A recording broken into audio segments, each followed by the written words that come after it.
Hi, I'm Sean Banks. I'm at Fort Macon State Park today, and I'm going to be walking around the trail to celebrate 2023's North Carolina Year of the Trail. So I'm going to go ahead and flip the camera around and show you a little bit about what's going on here. I'll take this video as I walk around the Fort Macon State Park, starting here at the trailhead on the west side of the fort, and we're heading towards the Coast Guard station. Here's something that's interesting. They have these little trail signs here to give you some information about different things that are going on, different plants that are here. So as we go through this short little part right here at the first, we'll have some of these trail signs.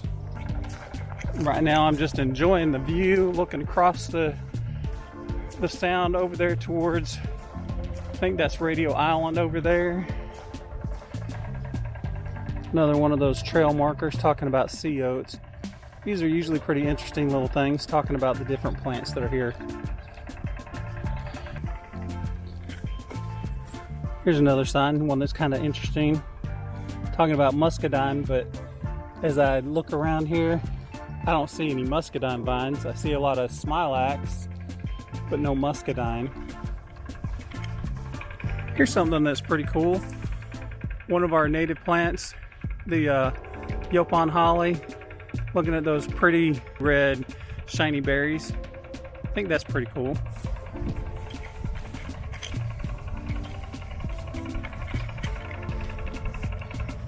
Something to note here, we got yuccas that grow native here in the dunes area.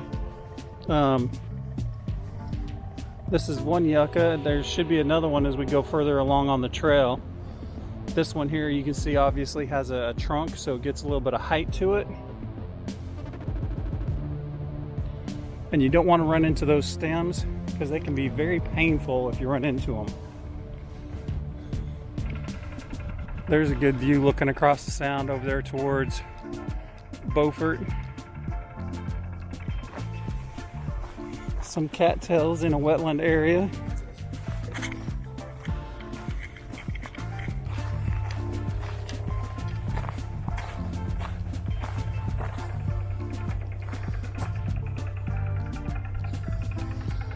Okay, so there are actually two trails here. One is a nature trail, the other is a loop trail. I'm going to go ahead and walk the longer loop trail. So I'm going to be leaving all the educational information behind and just going on a walk on the loop trail. It's about 3.2 miles of a walk, and I probably won't record the whole thing.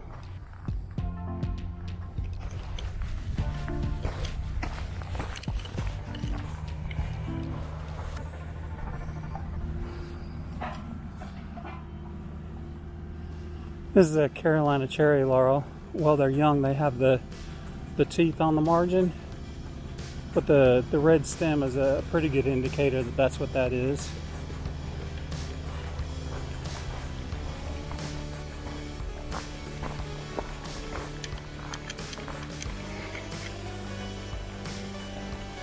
Here's a tree that you might find interesting. Some people call it the Hercules Club or the toothache tree. Notice all the prickles on the stem there. One thing you notice is that some of these Yopon hollies don't have any berries on them, and some of them are just loaded with berries. That's because hollies are plants that have male plants and female plants, or dioecious, meaning two houses.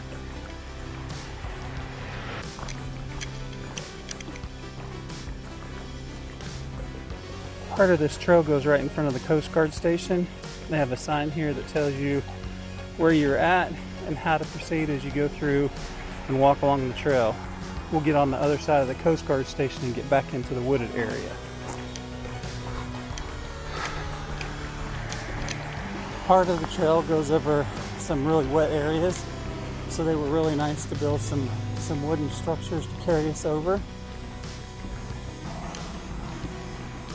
Every so often they'll have benches along the trail for you to sit down and try to relax. I don't know that I would recommend that during the summertime. The mosquitoes out here can be really, really bad.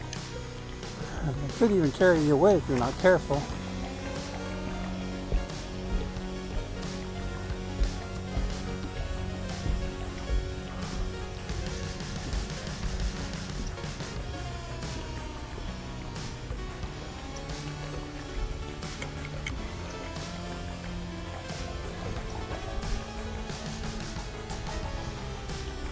If you're a bird watcher, this is a nice place to come and watch the birds. Sometimes you'll get to see the egrets, but a lot of times you'll see several other different kinds of birds that come around here. Wintertime, summertime, just about any time. Now we're getting into the maritime forest section. There are a lot of live oaks in here. A lot of undergrowth of Yopon hollies.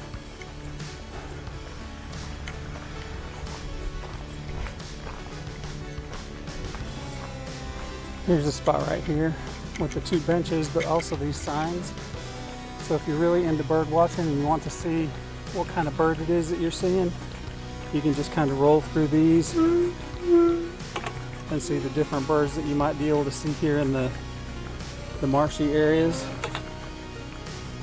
Be able to identify them and spot them and tell them apart. It's actually pretty cool. You'll see lots of different birds. This is a really pretty view looking out over the grassy area. Wouldn't want to walk through there. It's kind of wet and muddy and mucky, but it is a pretty view.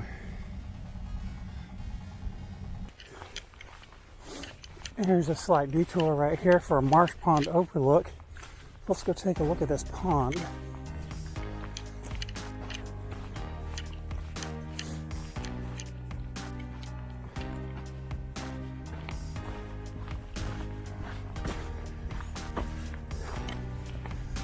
Just a short detour.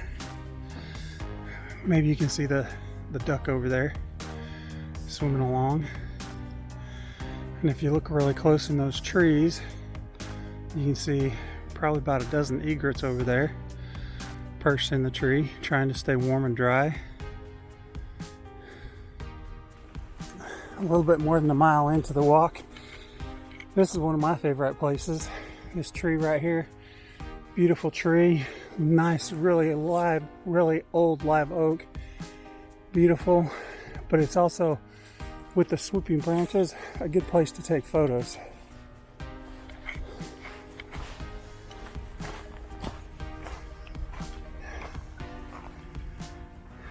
Another spot that talks about the birds. Ospreys is one of the birds that fishes around here.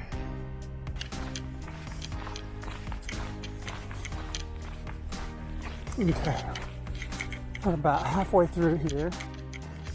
You can see the sign there. It says busy road crossing. This is the road that comes into Fort Macon, and during the summertime it can be really quite busy.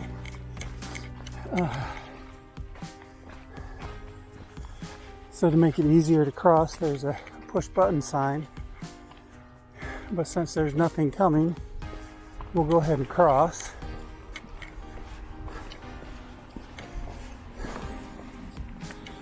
I did want to show you this sign. Welcome to Fort Macon State Park. Beautiful sunset there on the sign.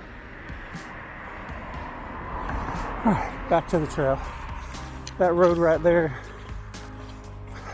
goes over to a picnic area and a beach access. If you want to go swimming on the beach, you can go over there, park at that spot.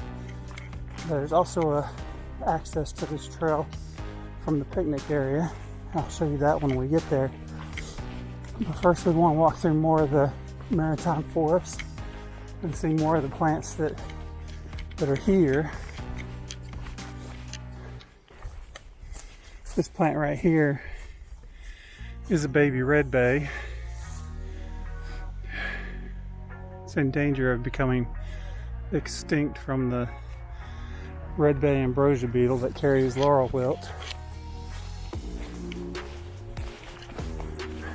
As we get up over this hill, we're gonna kind of come out of the maritime forest that's a little bit protected from these large dunes and get more into the dune plants and see more of the grasses and things that grow along the dunes.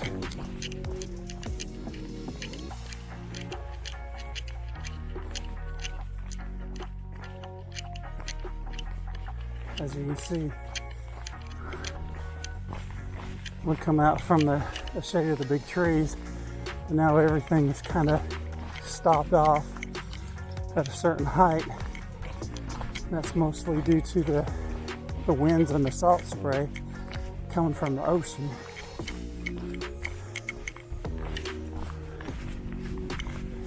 And here is where the trail splits. And if you go into the picnic area, here's the picnic area right over here. A big parking lot. But we're going to continue on the trail this way because we wanted to see some of these dune plants. Here's a good spot to look at the wax myrtles that are all stunted. And then here's some live oaks coming into the picture, and you can see the tips are all burned off. That's probably due to the salt spray and the wind that they have to endure.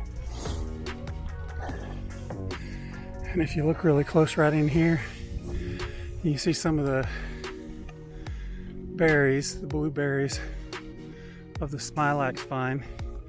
And that's how those things spread so quickly. They produce these blueberries that the birds love to eat during the wintertime.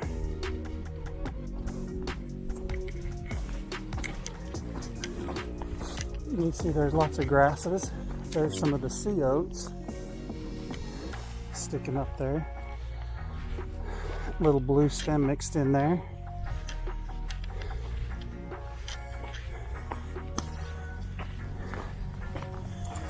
A couple of big ships out there.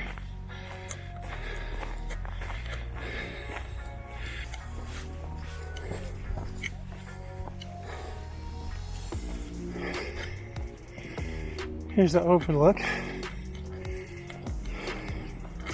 Somebody decorated the tree with some sand dollars. And this is the point.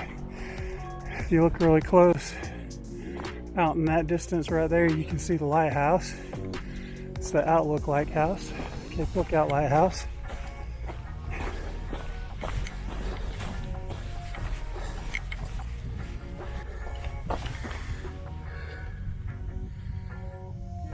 There's a pretty plant. It looks like an astra to me. We'll have to check that out and see what it is.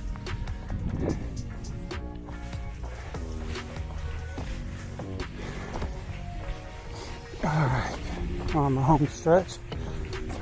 About a quarter mile left.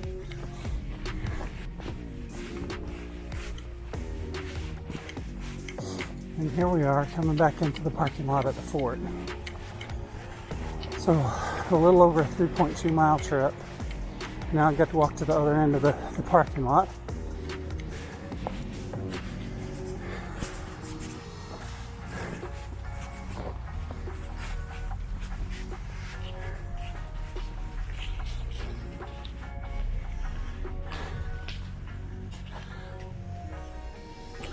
There's a map of the park. The yellow line is the trail that we walked on. And we're back at the visitor center.